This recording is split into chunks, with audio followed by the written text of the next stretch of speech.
When asked what makes an economy grow, a few things come to mind. The first is that everyone has to have the ability to participate in the economy.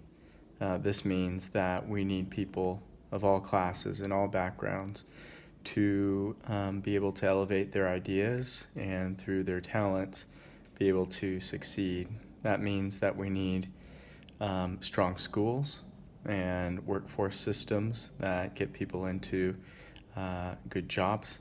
That means that we have connective tissue between our research institutions and businesses and incubators that can help commercialize new technologies and new inventions.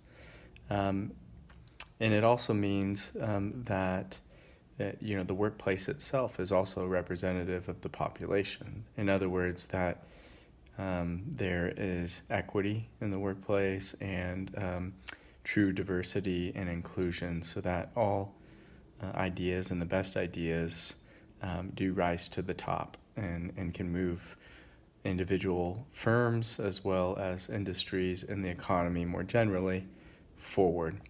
The second thing that comes to mind is that we really do need economic security. Henry Ford understood this, that if he wanted to catalyze a new market for automobiles for individual households, that he had to pay workers enough so that they could afford his own products. And he did that. He did just that. And it wasn't until the Dodge brothers took him to the Supreme Court and saying that he was infringing upon their minority shareholder rights did we get the supremacy of shareholder returns as the sole profit motive for corporations. So this also reminds me of the last thing, which is,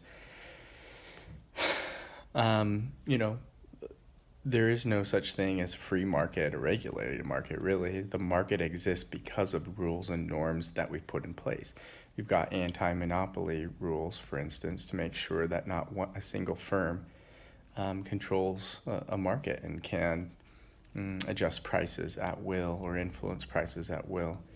We've got other rules to give companies IP protections and patents, which are essentially another form of monopoly, but one that we allow to exist.